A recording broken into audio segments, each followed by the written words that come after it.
So for problem 2, we're tasked to write a function called binary to integer that takes a binary string and returns its base 10 integer value. We can assume a valid binary string will be provided, and we cannot use any default methods. Okay, so since we can't use any default methods, I would probably use Java and not any other functions that have inherent methods built in, because there's no point in that. And I would basically just loop through the very end of the string. And so, for example, if the string was 1011, I would get the last string and I'd do 1 times, since it's base 10, I would do 2 to the 0 power, and then add that with the next value, which would be 1 times 2 to the first power. Add that with the next value, which would be 0 times 2 to the second power, and add that with the next value, which would be 1 times 2 to the third power. And add those up, and that would give you the integer value of base 10 of that binary. Yeah. So to start coding, it's base 10, right? Yeah, okay, just making sure. Okay, so to start coding it, I'd probably call it binary. Let's call it int binary.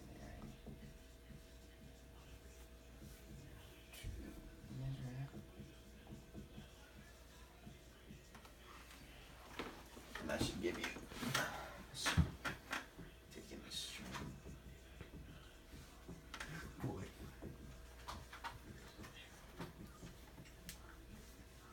Okay. So I'll probably set up. So basically, you're gonna need a counter variable, which will be used later. Basically, the counter variable will be needed when you're changing the number you're actually using the power function for. So you're gonna first multiply the first thing by 0, then you're gonna multiply the second thing, square it to the 0 power, then you're gonna do the second thing to the first power, and then so on, and to the second power. So your counter is gonna be incrementing. What else would you need? You would probably need to start out with a sum value to basically keep adding everything up. Okay, so I think that's like inside 4. We'll do a for loop starting at the end of the string. That would go until end the very beginning. And that's just decrementing throughout the string. Okay, so now that we have the loop, then all we have to do is set up the value that you're going to keep multiplying by. So since it's a string, you have to convert that into an integer. So I believe you would have to do, I would make a variable called inValue. And I basically just have to do, I believe it's integer value at, and then this would be binary. So the array function char at I.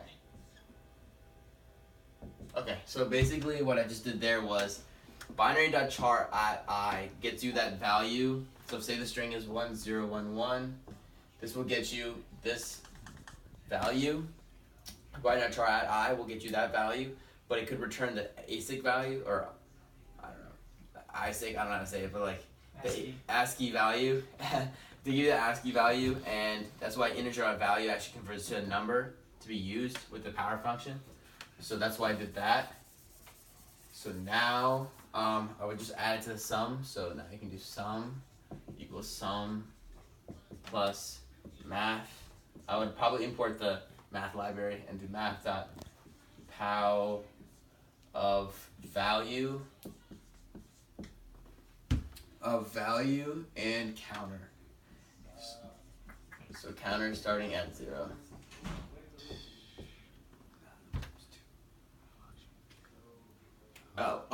Because you're multiplying, so say it's 1011, you're going to need to multiply 1 times the base, so you're going to have to multiply that actual value. So it would be value times 2. Because you're multiplying that by 2 to the power. So it would be times 2. And then this should be counter.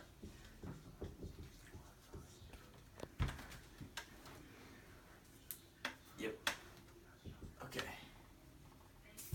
And that should keep going. And at the very end, you would just return sum, which should give you that last value.